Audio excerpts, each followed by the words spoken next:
Okay, good morning. Good morning, everybody. So,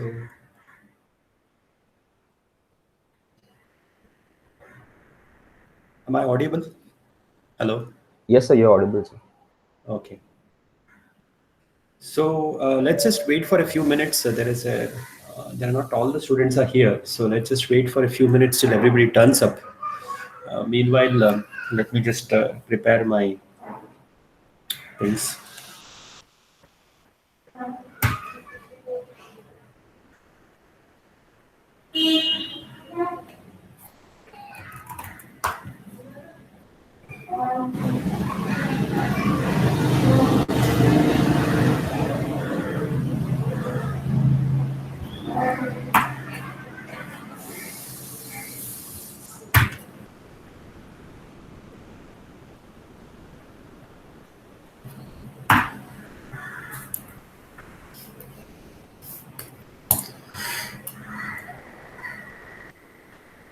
Okay. So yeah. So first thing that I wanted to talk to you about. So I understand that I asked a survey yesterday. Just wanted to know what's going on. So I find that because there was this COVID disruption in the semester where you were learning probability, you have actually missed out some things. So as a result, many people are finding it difficult to cope up with the assignment. So there is a remedy. So I spent some time discussing probability, but there is a downside both for you and me. So which means that I will have to take extra classes for a few weeks. Okay, otherwise I will have to cut syllabus. So that I don't want to do as far as possible. So what we will do is we will have extra classes, but in the final exam, I will try to cut down syllabus for the final exam. 1 week before the final exam, I will tell you how much I'm cutting down, so that you can focus on those parts. And then second thing that we will do is all assignments from here on, we will make it group assignments.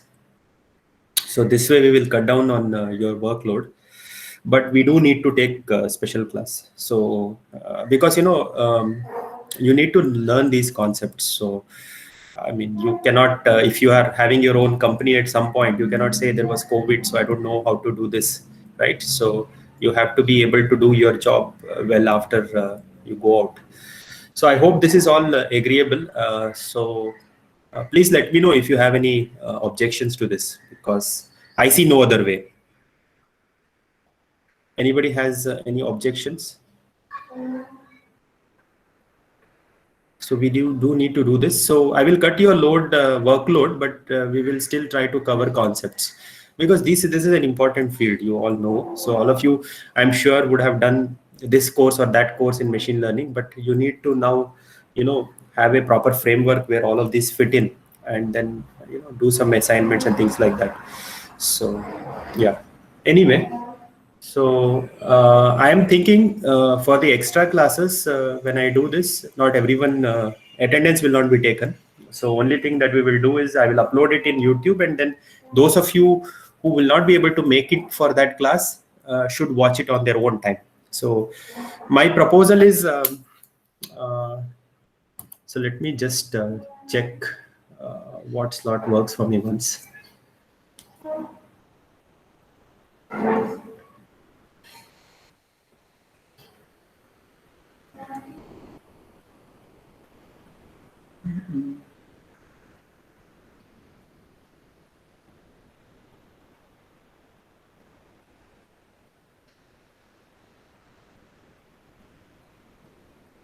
So I'm planning, let's fix this at, let me just share my screen.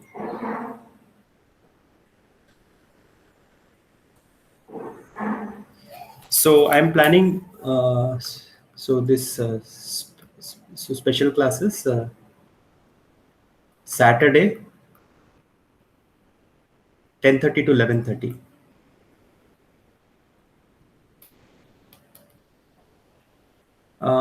Does anyone have any other commitments, academic commitments in this time? Please let me know if there is anything else that you have to be part of in this time.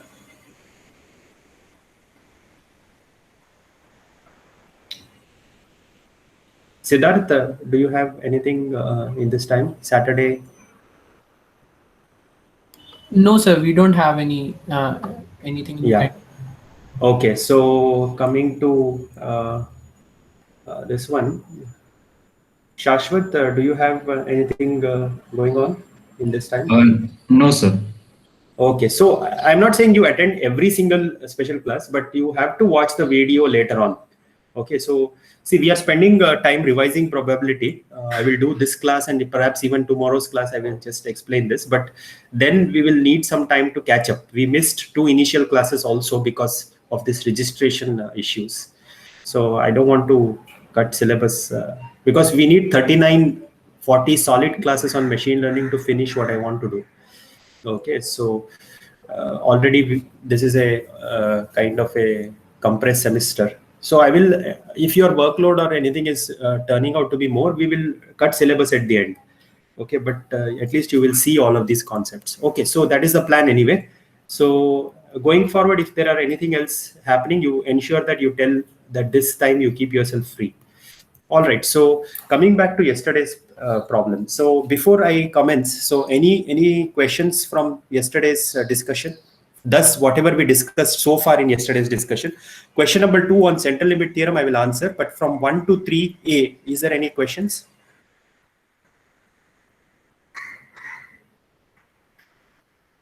In the chat, can you say if everything is comfortable? If everything is not comfort, anything is issue, please type in the chat, or if you just have any issues, please let me know now.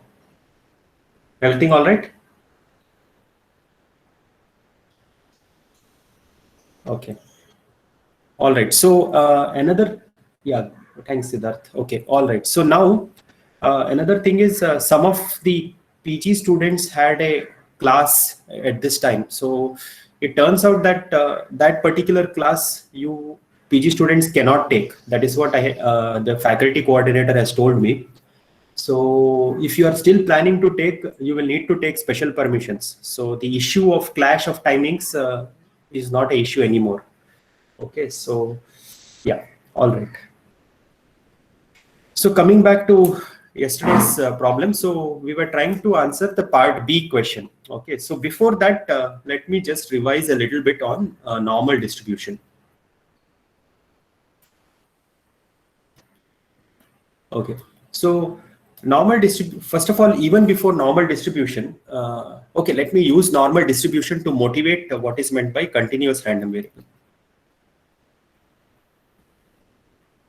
See, many things that we have in day-to-day things. Okay, for example, if you measure all the IQ of all the people in India or in an IIT or in particular population of similar individuals, you will find that that particular IQ follows what's called as a bell curve.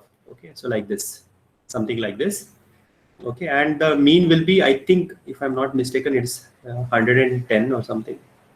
Okay, and then there is some standard deviation here, something like sigma could be 15 or 20 or something, 15, let us say. Okay, this is not just for IQ. If you measure even the heights, weights, okay, heights and weights, you have to make distinction based on gender. So this is changed based on the gender. So heights / weights, okay.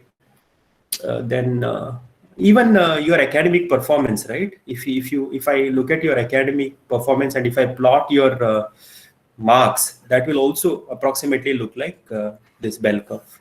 Okay, so this arises everywhere, and that is what is the motivation for normal distribution. Okay, so the density of a normal distribution is given by this particular formula.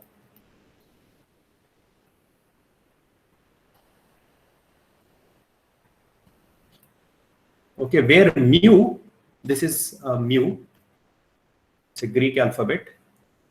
This is the mean. Okay, so the mean is called as mu. So for instance, in this example, mu is equal to 110. And sigma is called as the standard deviation. Okay, so that is over here, it is given to be 15. Okay, so just to know if these UG students are familiar with this concept of normal, let me ask you a simple question.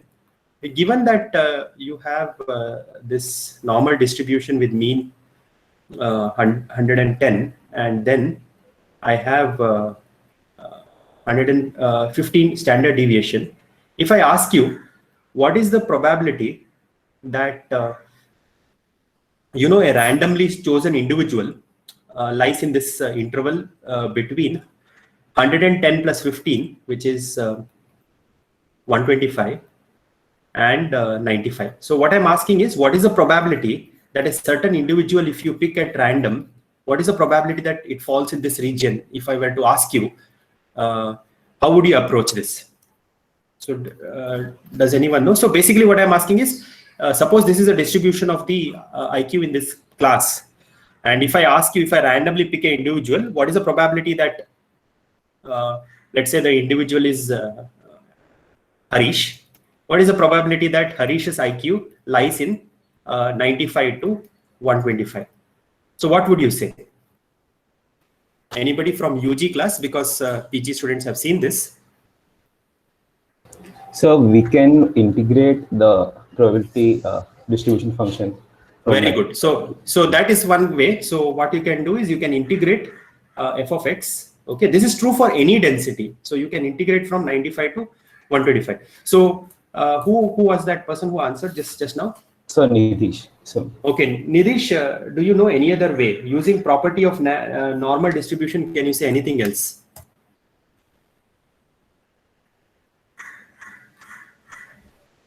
Sir, I think we saw one way in data interpretation where we converted it to a normal, like standard normal form, and then looked up the table. Very good. So that is also a good approach. So this was Siddharth, right? Yes, sir. Yeah. So see, yeah, that is a very good way. So let us just try to do that way first. Okay. So what Siddharth said is you convert it to standard normal. So let us say X is the distribution in the this form. So let us make a standard normal version of this. So what that means is I need to subtract mu and divide by the standard deviation. So this will be my Z. Okay. So now probability that X belongs to 95 minus 95 and 125 range. Okay. It's the same as probability that standard normal lies in. Okay, so what we need to do is we need to subtract 95 minus mu divided by what is this one 15, and then 125 minus sorry, this mu is 110, right? Minus 110 divided by 15, and if you see this is Z belongs to minus 1 to 1. Okay, now without looking at standard normal, Siddharth, can you tell anything? Anybody else? I want everybody to participate. If you're not familiar, you can say not familiar also. So in the chat window, have you seen this kind of a question? No, it will be 68% probability around. Yeah, that is very good. So basically what we have seen, if you have seen or if you have read somewhere, there is a property called as 68, 95, 99.5. Okay, so what that means is, for a normal distribution, one standard deviation width, which is minus 1 in the standard normal. In the case of this particular thing, it is 95 to 125. This is approximately 68%. Okay, so that means 0.68. Two standard deviation.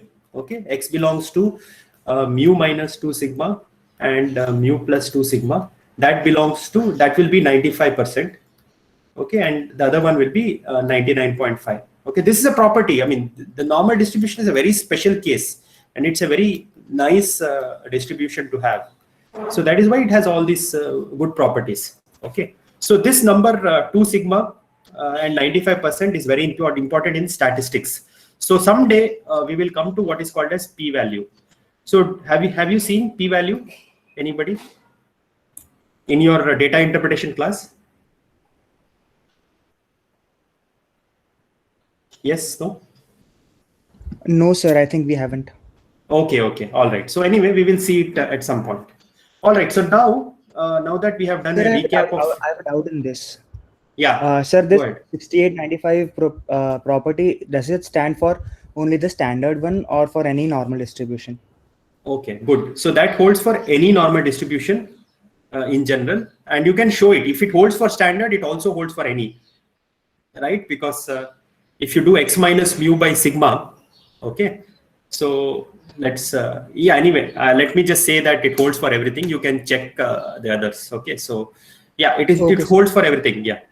I don't want to spend too much time on this. Yeah. Anyway, so this is what is this one. So good. I think you guys do remember whatever has been taught. I think there is good amount of background you have. Not bad. All right. So now moving on. So oops.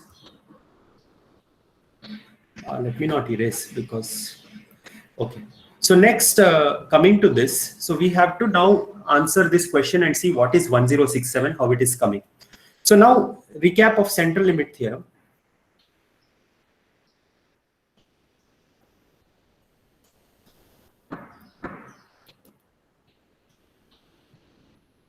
So have you guys seen this sometime? Nidish, have you seen this in data interpretation class, this particular concept? Yes, sir. We had seen CLT, but sir, in my case, I don't remember it. Okay, that's not a problem. So we will just quickly recollect. Okay, so what we are saying is like, suppose you have identical samples. Okay, so xi's, I going from, let's say 1 to n are independent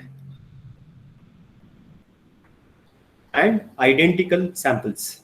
Okay, so yesterday we discussed what is independent in the case of polling example. So when you are picking people, you cannot pick from the same family. You cannot pick from you may end up picking from the same family, but that has to be purely by chance.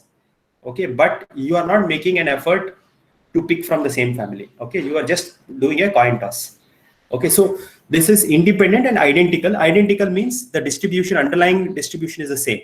Okay, so this is an IID samples. It's for in the short, it is written as IID samples. Okay. Then, so I'm stating the informal version. Okay, the formal version is talks about convergence in distribution, which you may or may not have seen. So when you have this independent and identical samples, what you can do, okay, so let's say it's coming from independent IID samples from an underlying distribution with from an underlying distribution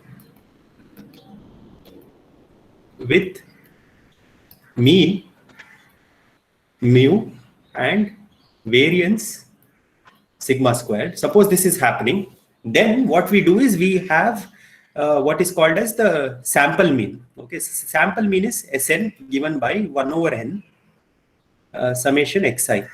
Okay, I equal to 1 to capital N. Okay, so this is Sn. So now yesterday I think it was Nidhi, so who rightly pointed out that Sn is a random variable, right? Everybody understands that Sn is a random variable? Yes. Okay, so few people have Rohit is okay. A lot of people have said no.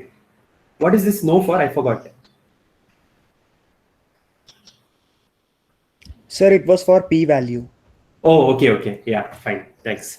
So this is Sn is a random variable, and now we know that expected value of Sn, we saw this yesterday, is mu. Okay, and variance of Sn is sigma squared by n. Okay, what we are saying is that Sn itself is approximately normal with mean mu and variance sigma squared by n. Okay, so this is what we are saying. So this is the mean, this is the variance. Okay, so this is a little bit remarkable property. Why? Because there is no assumption made on the underlying distribution itself. So we don't have any problem. No matter what underlying distribution you use, you will always have this. So if you want at a later point, what you can do is you start with xi's Okay, you take 100 samples excise from, so this is an exercise for you, okay, practice. Okay, what you do is you basically draw excise, okay, 100 samples, 1 to 100, you draw it from uniform, okay, then you get SN1. So, okay, SN1 is 1 over n summation xi.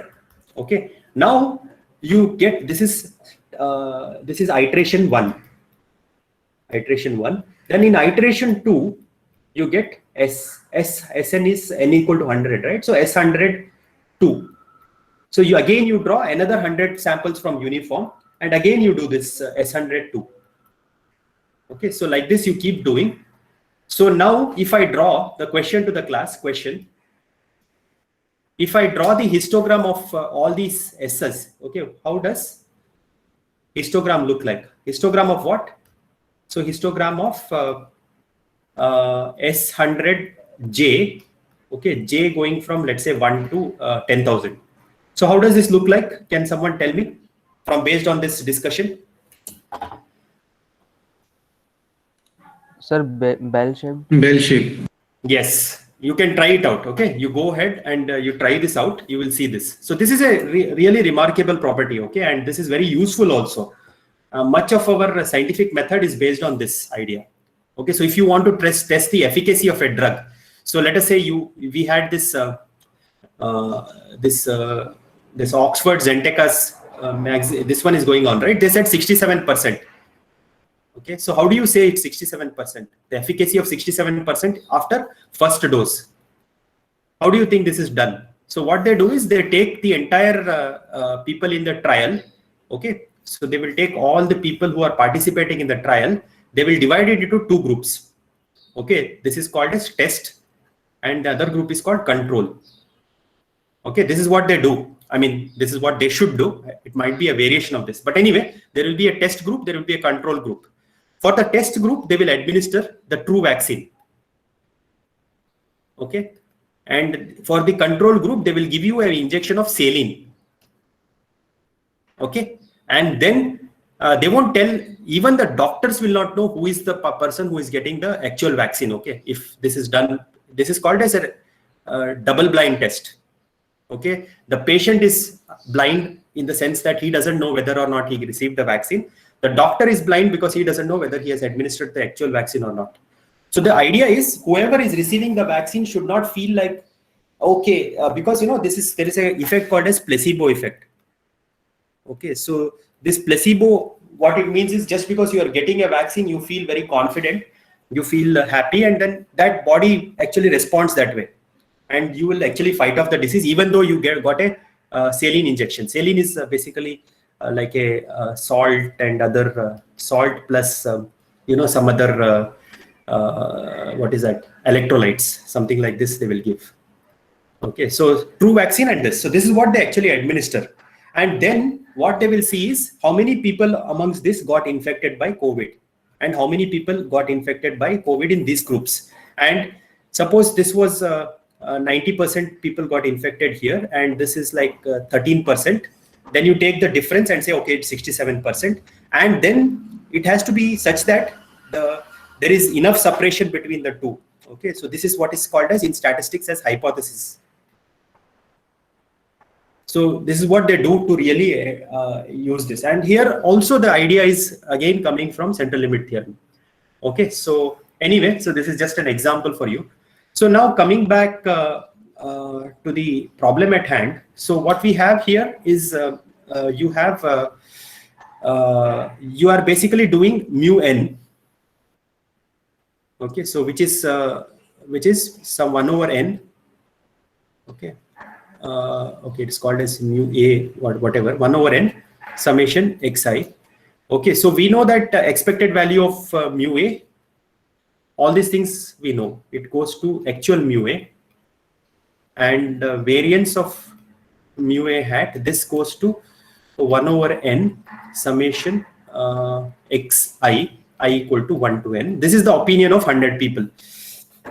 Now let's try to use central limit theorem to get this. Okay, so that is the next part.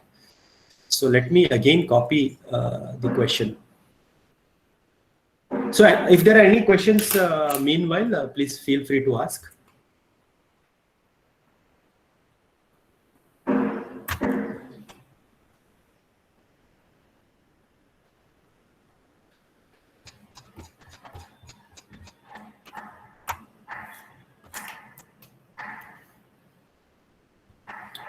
Okay, so now, so now what we have is, we know that x mu a hat, this is normally distributed with mean mu a and variance sigma a squared by n. This is what we know. Okay, now what we need is that we need the probability that mu a hat minus mu a, okay, this number exceeding 0.03, this has to be less than 0.05. Okay, so now what we will do is we will convert this into standard normal thing. So this internal thing, okay, this whole left hand side, so left hand side is equal to probability that z, okay, by, I'm dividing this by the variance, the standard deviation, sigma a by n. So this is equivalent to saying z is greater than 0.03 by sigma a, okay, and the square root n comes over here. This should be less than 0.05. Okay, so did you understand what I did here? So the mean of this mu a hat minus mu a, that is mean 0. So if I divide it by standard deviation, the left hand side of this in this probability thing, that will become standard normal. And I'm asking, what is the standard normal? Probability that this standard normal greater than this is less than or equal to 0.05. If you have any questions, please interrupt me now. So this is your standard normal. Okay, so it is at mean 0. So now what I'm asking is, what is the point? Okay, so this is some, let's say alpha, this is minus alpha, this is alpha, such that probability that z is greater than alpha is less than or equal to 0.05. So can somebody tell me, how do I find alpha?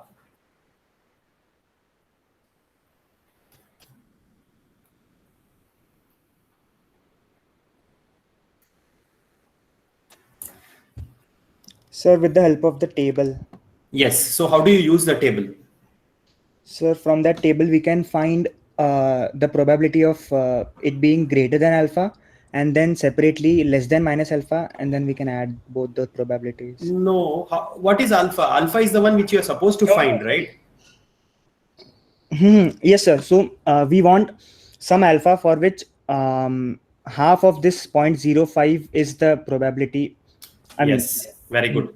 So we want to find basically z is greater than some alpha, such that this probability, sorry, z is less than or equal to alpha is less than or equal to 0.05 by 2. So basically what I'm saying is, if you think of this, since it is symmetric about the origin, this region, this squiggly region, both of these squiggly regions will be of the same probability.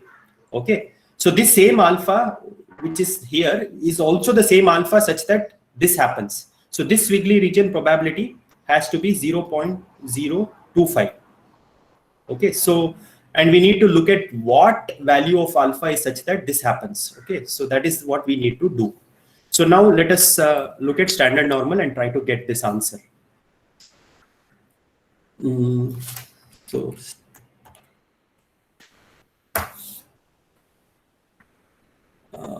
yep. I hope this is okay.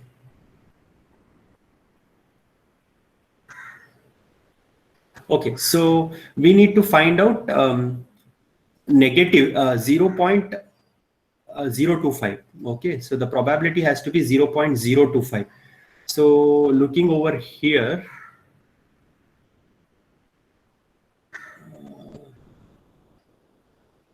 you just scan and see where this happens. Okay, so this is minus 1.96. Okay.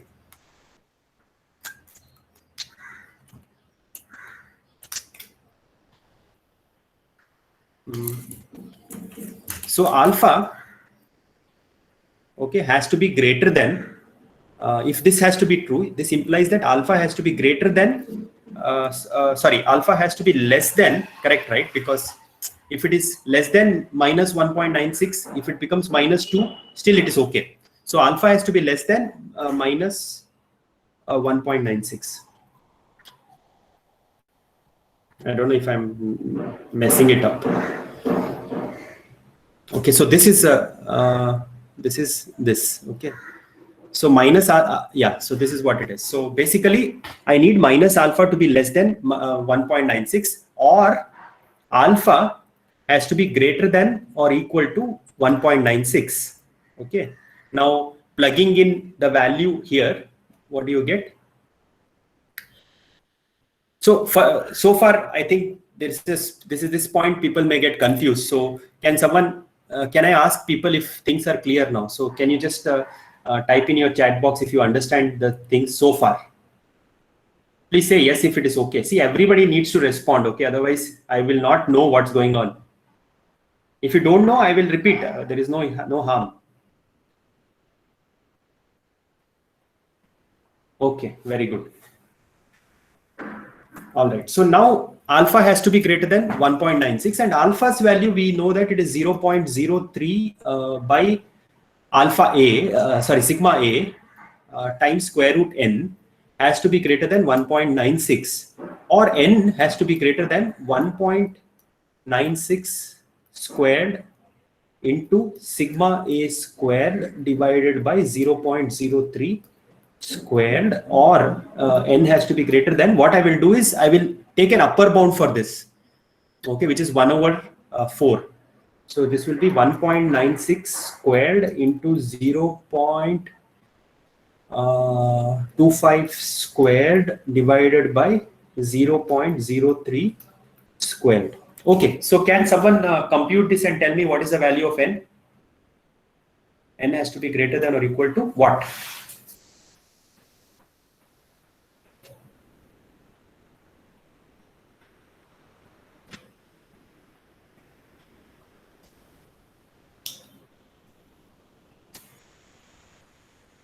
Sir, it's coming out to be 266. 266. 266 is it? It should Yes. come out as 1067. What did I do? Is all the computation that I did is fine? I have no idea. Okay, let's just check what is the problem asking. Is 0.05, okay, which is 95% interval. Okay, so 0.03 by square root n.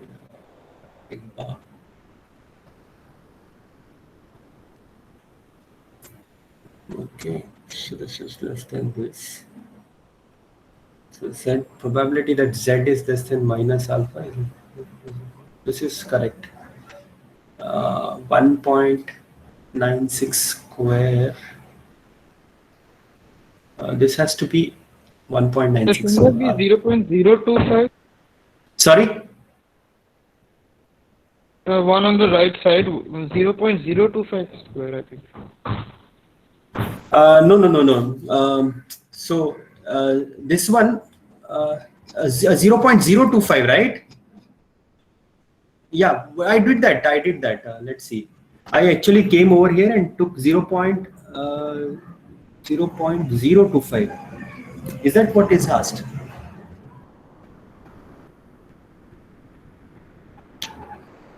.05. So the probability is 0.05. So it's 0.025. That's correct, right? Am I missing something? See, Rohit. Sir, yeah. No, sorry, sir. It was correct only. Okay. All right. So, sir, so the upper bound for variance is 0.25. So like sigma A square should be 0.25. Yes, very good. Thank you. So this is, yeah, so 0.25 squared. Yeah, that's correct. So sir, sigma A square is 0.25, right? Yes. Sorry. Very good. Good job. So this is not this. Okay, so now recompute without this. Thank you so much. I would have struggled forever and I would have not. It is coming. 1067. 1067. Okay, very nice. Thank you so much. All right. So who was it who helped me? I'm very grateful. Sir Devansh. Okay.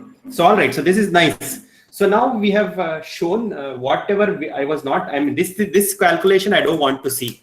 I want to see something else. Okay. Now basically, see, this is all this thing is. If you assume that Chebyshev inequality works well, if you assume that central limit theorem is true, which it is true, that is not what I'm saying. But suppose if you want to verify this through simulations, okay. So how do you think we should do this? See, what you do is that you essentially assume. So basically, the simulations will have two parts. Okay. So part one. Okay, in the part one, you're assuming, mu A. Okay, so let us say we fix mu A equal to 0.55. This is something that I'm doing in order to check whether the central limit theorem gives us correct value or not. Okay, now using this, okay, I will ask n equal to 1067. I will ask this many people. That means I will in every iteration. So for iteration I. Okay, I will estimate M1067. Okay, I will estimate this of I. How will I estimate? I will just do 1067 and summation. This I will do.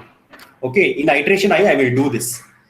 Okay, and then what I will do is I will check. I will have a check. So I will check if this M1067 of I. Minus mu A, okay, if this difference is less than or equal to, is greater than 0.03 or not, I will check. Do you understand what is happening? So I will do this iteration from I equal to 1 to 10,000, let us say. Okay, so I will count the number of times this has happened. Okay, and if in part 2, I will report the probability that there is a error. Okay, I will just count in all these 10,000 iterations, how many times did I deviate from 0.03? Okay, and if you do it like this, and if you try to estimate, this number will be approximately close to 0.05. Okay, that is what you will get. Do you understand what is to be done as part of this this particular problem?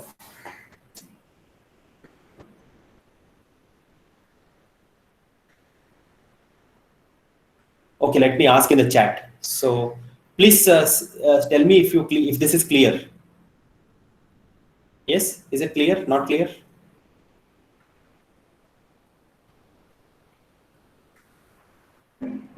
If it's not clear, say not clear, and I will then try to explain again. Sir, can you repeat again? Okay. Okay. So now what you are going to do is that you are going to simulate doing this exit poll on a population which is in Python. Okay, so you are going to draw from like with the probability 0.55, you will draw 1067 samples. You will ask whether it is 1 or 0. If it is 1, the understanding is that person supports candidate A. If it is 0, the understanding is that that person supports candidate B. Okay, you will do this. This whole thing I am calling as an iteration. So every iteration, I will compute what is the estimate that I'm getting of mu A. Even though I know mu A, I'm pretending I want to do it and find out. Okay, so this is in some sense, this iteration, okay, if I call it as part 2, this is not like directly using mu A. Okay.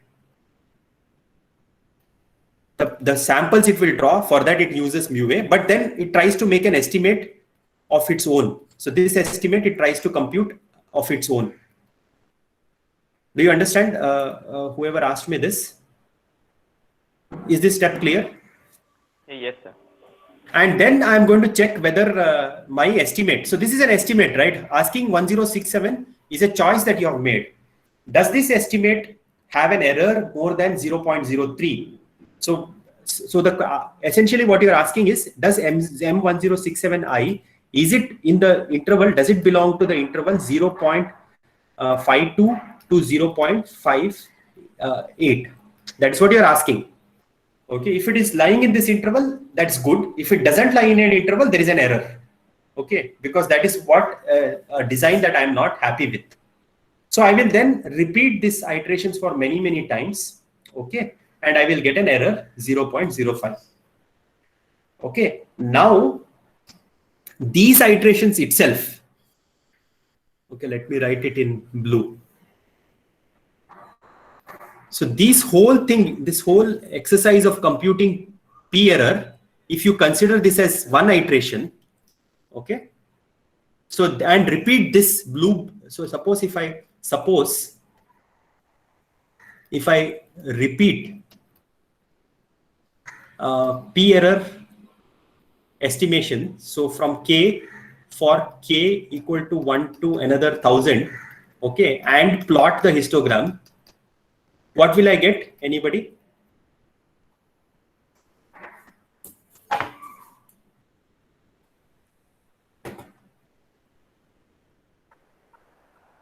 Sagar?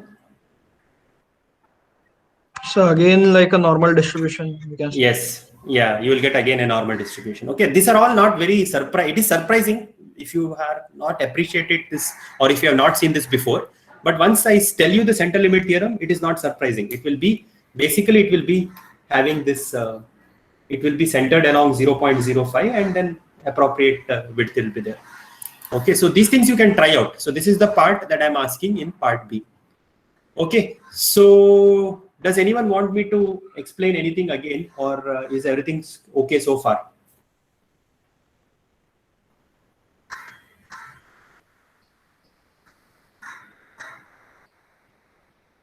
All right, so that's good. Only one person has responded, so I want everyone to say something. If it's not okay, you can tell me.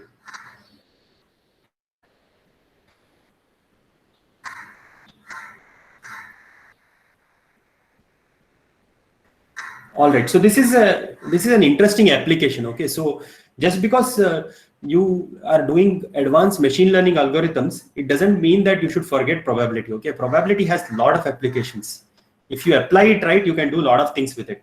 Okay, so it's a very there are a lot of applications. Many things have been done in practice just with statistic knowledge. Okay, so it's useful. I hope you appreciate this slowly going forward. Anyway, moving on. So then there are 3 other questions. So let me just quickly finish this. And tomorrow I will again do a recap on some probability. Okay, so tomorrow's class. So for those of you who joined in late, there is going to be a special class tomorrow and tomorrow onwards for at least near the midterm, because we have missed a lot of classes. The timing is 10:30 to 11:30. If you have other commitments, you let me know. Attendance is not mandatory. I will put this discussion in YouTube, so then you can watch in your own time. Okay, but we need to do this, otherwise we will not finish syllabus. So anyway, so this is not what we want. Delete this. So,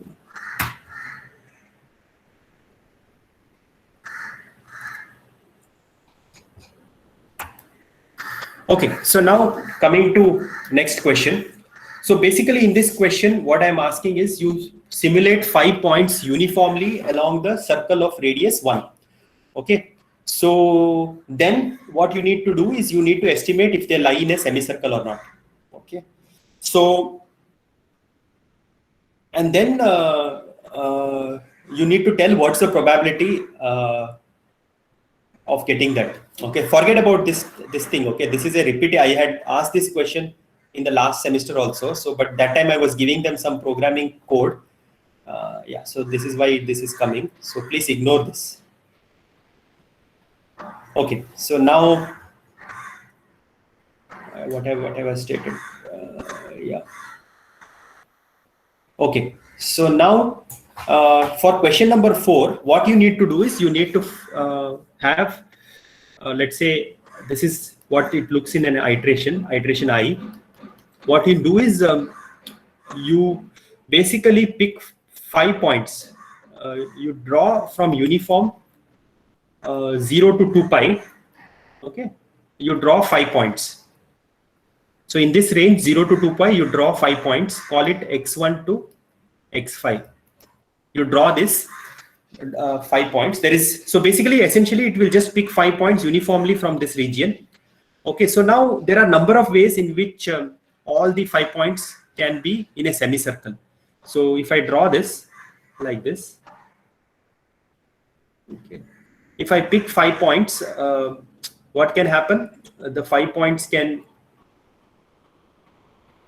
it can be like this. Okay, it can be. So this is a purely algorithm question. Okay, so I will let you figure this out. So what we will do, I think, since I don't want you to get into like too much of work, so I want you to start creating groups. Okay, this assignment also we will make it into a group assignment. So CS 230, I want 6 to 7 people in a group. So I will create a form and I will share an Excel sheet with you. You fill in there. Okay, so CS 230, sorry, not 230. What is this? 360. Okay, and the other one is CS 5XX. I don't remember. In this, you create 3 people. Okay, so this way we will do. This is only for people who are crediting. Only for creditors. Okay. So you create groups like this. If you need help, if you are not able to find anybody, we will group them together in one group. Okay, so this assignment also you submit as a part of the group. PG students will also create groups for this assignment. Yeah, I'm thinking because that way it is your workload is reduced. So I just want to, yeah. So it is better, I think, if we focus on concepts and rather than simply repeating things. So it's okay if few people want to do alone. I don't mind. Okay, but if you want to do as part of group, this is also permitted. Okay, but what I will do is I will ask every member in the group whether they have understood or not by doing a viva at some point randomly. Okay, so it is for PG, I will just say 1 to 3. Any number between 1 to 3 is fine. Okay, for UG, it is 6 to 7 people in a group. Okay, so please, I will share an Excel sheet with you. You please put in there. So in the question number 4, what you're supposed to do is you're supposed to pick 5 points. So you will get some 5 points in terms of the angle. Okay, so this is like assuming this is 0 degrees, 0 radians. This will be something like pi by 2, right? So like that, you may get 5 points. The question is, given 5 points, how do you tell whether they are in the same semicircle? Which means the total thing is falling in a semicircle. Okay, so in this case, if you check, for example, these 5 points are lying within 0 to pi, they are actually in a semicircle. So this iteration will tell if, so output I, okay, output of I is equal to 1 if they lie in semicircle. Okay, and it is 0 if not. Now you repeat these iterations many times. So these iterations, if you repeat many times, you will get probability of this is summation over I going from 1 to whatever the iteration count. Let us say 10,000, 1,000. You just sum over O of I. So this will give you a single number, which is the probability that this thing happens. Okay. Now, if you take this entire thing and if you repeat this outer box for iteration J, okay, so then you will get PJs. So this will be not P, but it will be PJ. Okay. And if you draw a histogram of PJs, you will get something. Okay. So that is what I want you to show. You'll get a histogram like this. So that is what is the answer for question number 5. Question number 4. Question number 5 is also, yeah. I have a doubt that in this question we are sampling, so the sampling would be like we will be replaced with replacement or without replacement, or it does not matter. It does not matter because it's from uniform. So uniform is you are picking, uniform means you are picking from a continuous distribution. Okay. So we can also pick 2 overlapping points. You are not the ones who is picking Yeah, the random thing is picking, and it will never pick two overlapping points. That is not going to happen. Okay, sir. Okay, so that is question number 4. Question number 5 is again like you take 2 points. So there is a line of length 0 to 1. You pick 2 points, and then you ask if that 2 points form a rectangle or not. Okay, so this is what is any triangle. Sorry, any triangle has to satisfy this triangle inequality. Okay, so which means A plus B should be less than or equal to C for all ABCs that are in the triangle. Okay, this has to be true. So you check that, and if it is true, then you say that that particular sample. Okay, so that is O of I is equal to 1. And then again, if you repeat this over many times, you will get again a normal distribution. Okay, so this is question number 5. Now coming to question number 6. Okay, so X is a geometric random variable with probability with P equal to 0.2. Okay, and you are supposed to show that this particular thing X minus 3 such that X greater than 3 is also geometric with parameter P equal to 0.2. Okay, so before we go here, I want to understand if people know what is meant by conditioning. So can someone tell me what is P of, let me just tell you a problem and then I will ask you a question. Okay, so let us just do this. Okay, so as far as possible, I'm trying to be accurate here. Okay, so I'm not very sure if the numbers are exact, but you know this PC, what is that? RTR, right? Whatever. You know what I'm saying, right? Sir, RT-PCR. RT-PCR, yeah, RT, thank you. RT-PCR. Okay, so this is a test that is administered for COVID. Okay, so it has an accuracy of 67% for, it will detect 67, so with probability 0.67, it will detect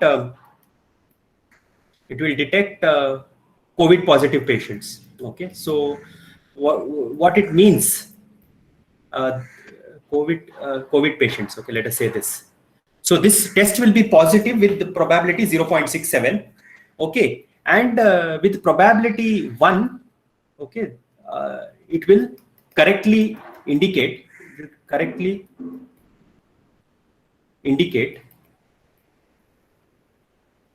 COVID negative patients.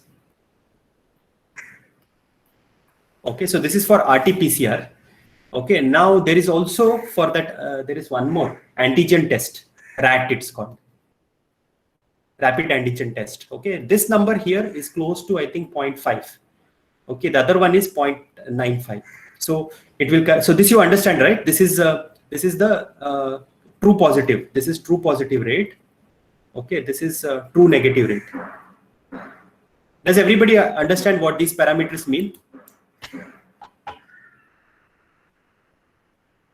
Okay, so I hope you do. So now let me ask you, what is the meaning of, and let us say further say, in the general population, okay, so probability of somebody having COVID in general population, this is equal to 0.05, let us say, let's keep it same. So this is what is the general population having COVID, okay. So now I will ask you a few questions. So let's see if you can tell me what is the probability that RT-PCR test positive given no COVID. So what is this number? Somebody wants to volunteer to answer this?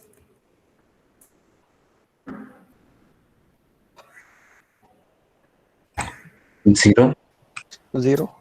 Yeah, very good. So this is 0. Okay. So similarly, what is the probability that RAT is positive given no COVID?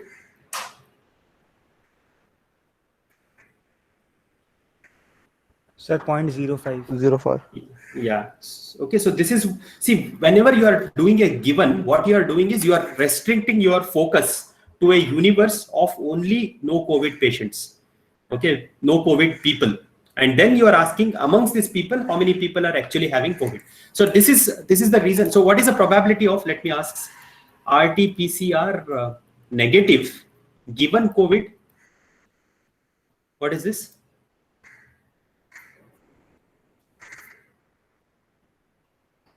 About 33. 0.33. Okay, so this is what is the thing. So yeah, so whenever you have a given, what you have to do is you have to restrict your attention to only those cases where that thing is true. Okay, so this has to be true. Okay, so that is what is called as P of A given B.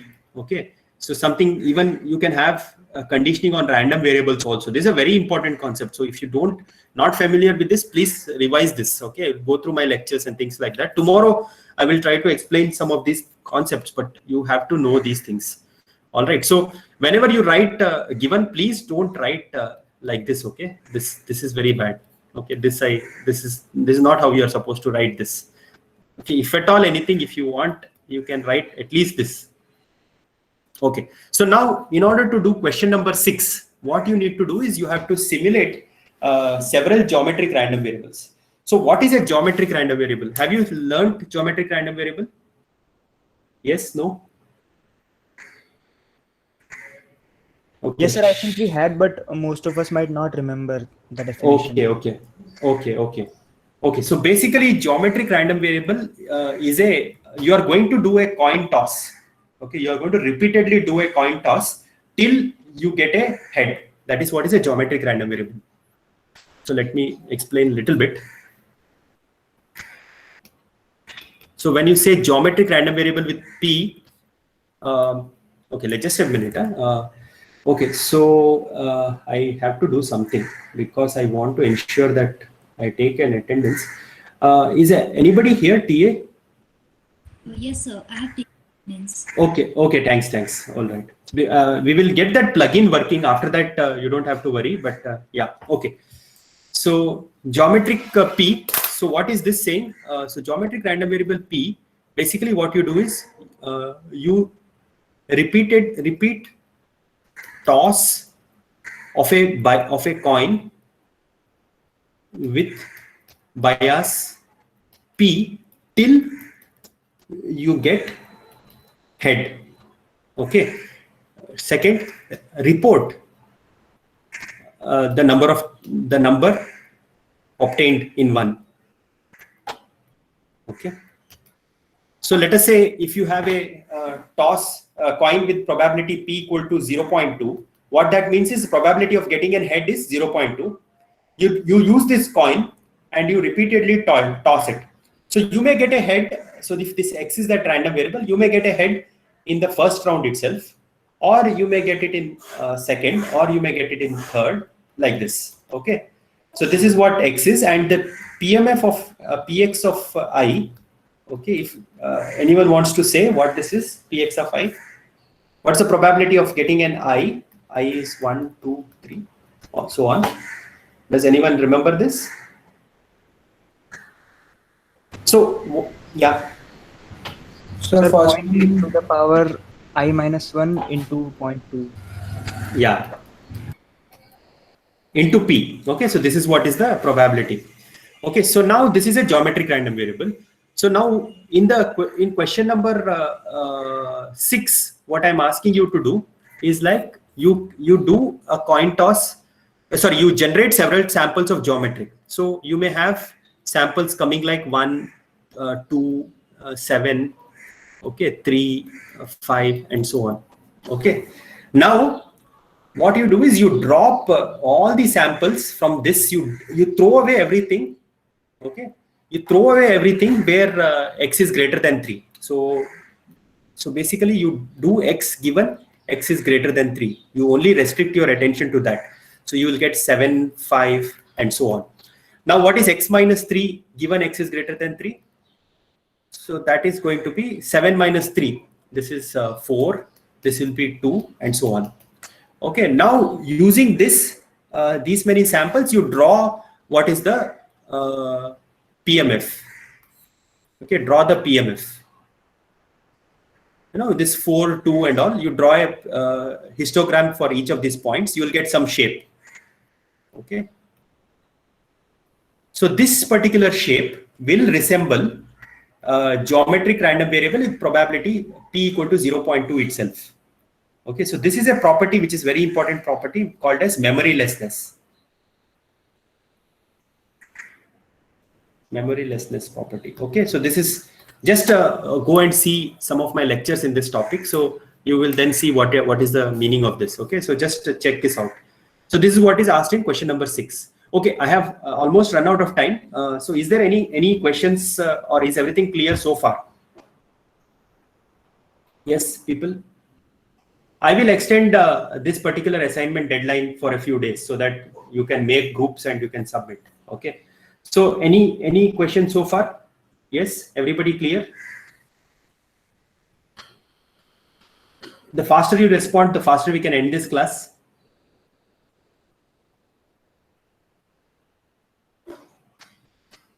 Okay, if you have any questions, please feel free to mail me. Tomorrow in the class, I will try to explain those. Okay, so then we will end today.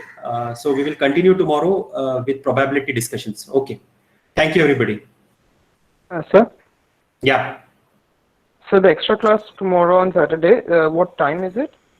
So it is from 10:30 to 11:30. The attendance is not mandatory. I will put the lecture in YouTube. Okay, the point is, since we are missing a lot of classes, I want to catch up, and so that nobody misses out on learning these topics.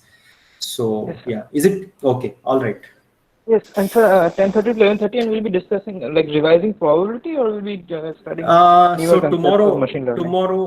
So tomorrow I think we will just again do some more probability because I think we need a little more recap for the students. So tomorrow will also be a repetition. So if you are comfortable, I think you can start attending from Monday, Tuesday. Yes, sir.